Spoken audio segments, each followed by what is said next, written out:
What's good, party people? I'm back with the second part of my little tutorial I'm doing for Evil Dead, the game, Demon Necromancer. There we go. That's a mouthful. So today we're going to be going over how to play later game, but not also not necessarily late game. What I mean by late game is when all the players are near you, all the survivors are nearby. As you can see in the clip, like right now, it's not late game. Alright, they only got one piece of the map, but that's because I got a lot of pressure on them. Alright, that takes practice, which I can help you with. But we're going to be going over later game strategies, things to do whenever everyone is near you, and how to not suck in general. Very important things for demon gameplay. We're also going to be going over a few tips and tricks just to, help you out a little bit, to make sure that, you don't be a disappointment for your friends and family. Yeah, this is the second part. If you want the early game strats, that's in the last video. But anyways, guys, thank you for coming by. I hope you enjoy.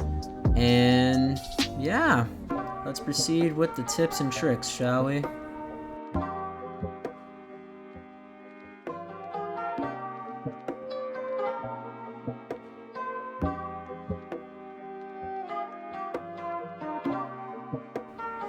If you're like me, then one of the first things you noticed about Demon was just their lack of damage output, even as possessed, even as just an elite, even as bosses. It just felt you were only doing chip damage to them, like you were almost under-leveled compared to them. Now, I can almost guarantee you that's not necessarily the case. What more than likely was the problem was you were only using light attacks. Nothing wrong with light attacks, of course. They are good under certain circumstances. Like if you're going up against a ranger with way too much stamina that can dodge. But what if you're not? What if you're going up against a high health warrior? Big problem if you can only do chip damage to them. Now, this is where the heavy attacks come in, because you can just do massive damage to them. They don't even need to be warrior class, any player. If you can get off a heavy attack, it's gonna do a lot of damage, and it's gonna either force them to A, die, or B, eventually they're gonna have to use a Shimps. Or force one of their support players, the Shelly, to lay down a health pack. Now, there are drawbacks to heavy attacks, of course. Heavy attacks take longer to swing, and if you miss, you will get stunned for a second. It's not really a stun, it's more of a pause, because you can't swing like you would with lighter attacks. So you have to time it right. You have to be smart about it. The next thing I'd like to get into is possessions. As you can see here, I have possessed a player. Now, not the smartest move on my part, because as you can see, there are no other survivors around. So I did the only smart thing I could do at the time, and I just wasted her ammo. Now that is a very valid strategy. Those bullets would have been put into my troops. Don't want that, so put them in the ground. Do not shoot your own troops as a possessed player, okay? It will kill your troops. I repeat, will kill your troops. Learn that the hard way. Was not fun. It was a whole bunch of infernal energy I wasted right there. And for what? Nothing. It achieved basically what they would have if I didn't waste their ammo. So I did their job for them. You don't want to do that. Another thing about possessions. Possess often. Now, I did put a small emphasis on possession in my last video. I want to put a little more emphasis on possession now because it's important. If you put points into your possession, it increases the health and damage of your possessions. Now, this is very good, especially if you start possessing your basic units. Now, do not be afraid to possess those basic units. They are very strong, alright? They're good. They will do a lot of damage. And their heavy attacks are huge sweeping attacks that can actually hit multiple survivors at a time. Now, they do have the same amount of attack as your elite unit, according to the game stats, but they're also way more common, and, well, they're everywhere, basically. They're cheaper, is what I'm trying to get at. They're cheap, expendable, you have a lot of them. As you can see here in the clip, they're everywhere. They're literally littering this objective. That's one elite, one boss, maybe 10 basic units. If you can possess them, it doesn't even need to be a lot of damage, because they will die, of course, you know, like all your troops. They may just die a little quicker, but if you can get off a few good swings, it will force your enemy survivors to take a shimps, which, guess what? That's good.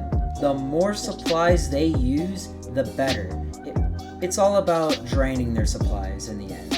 If you can drain their abilities and their supplies on basic units, then you're golden, because it was cheap for you, but costly for them. One of my favorite things to see is a Ranger Ash use his exorcism on a basic unit elite. Because I know I have another right behind me probably. I know there's so many other things I can possess around him, and I know he just wasted that, and it's going to take him a long time to get that back. He could have used that on a far stronger troop, but no, now I get the final laugh. Now, I have been pretty general so far about demon games, when in reality this is a guide more centered towards necromancer. Now yes, you can take most of my tips and tricks and attempt to put them towards other demons, but I find they don't work as well because they work different. They have different abilities, they have different damage outputs, they have different defense. And you're gonna see the best results with necromancer. But I want to dedicate this part of the video to only necromancer tips, okay? Starting off with the skeleton flutist, alright? That flute is powerful, alright? It gives you a very major and very noticeable buff. Your light attacks go from chip damage to, oh geez, did I accidentally do a heavy attack? Nah. That's just how they are now. They're just really good. Now, the skeleton flutist does have limited range, though I would say that there is little chance you can go too far. Alright? It has a very long range. What I suggest, don't put the skeleton flutist in the front lines. In the description of the skeleton flutist, it says it is defenseless. That is very true. It cannot defend itself in the slightest. It will die. It will get pelted. It does not care. It will just take it. No defense. And it does not have that much health. All it takes is 2 good swings and it's dead.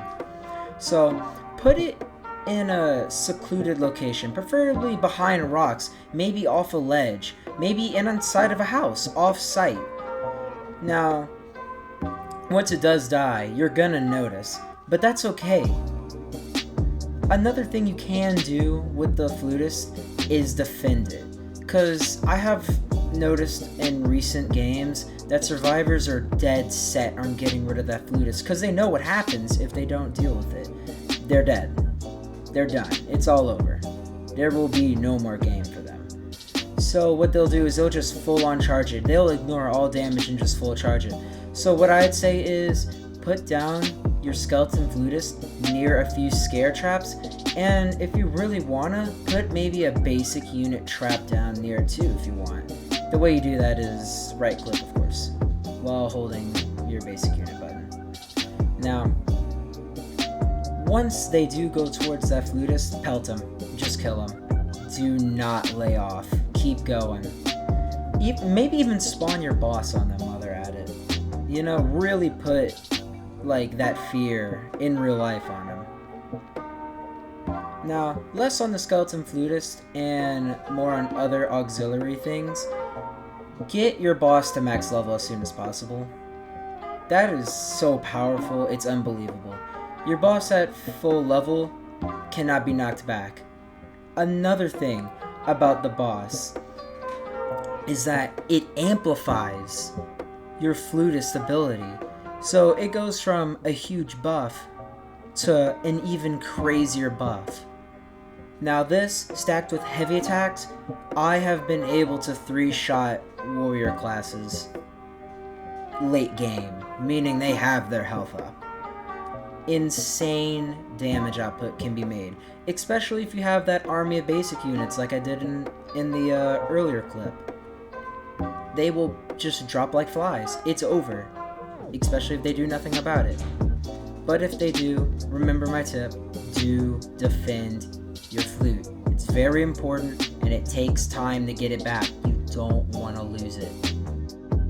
Alright, so before we end this video, I do want to go over the upgrade tree that the necromancer has.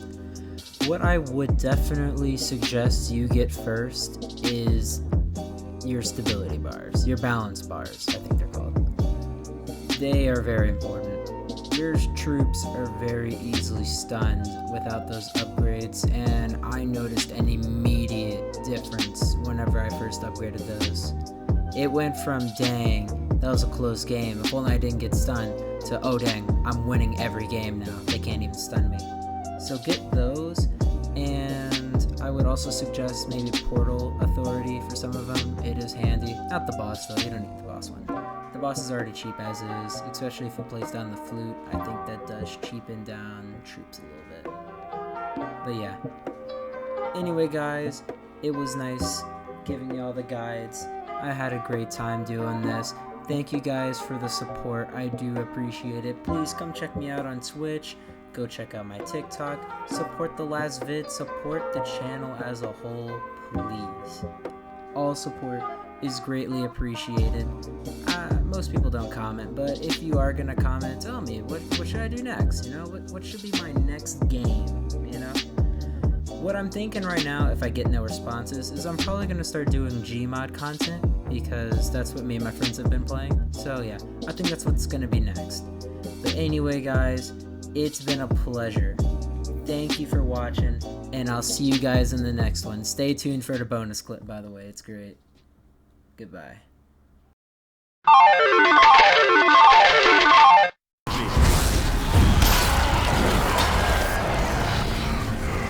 It's me, Ash. I'm here to save the world.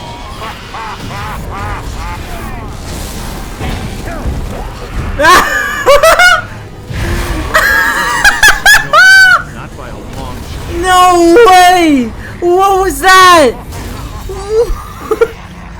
I put a guy in the middle of the dark ones and I think he glitched and died. That was great.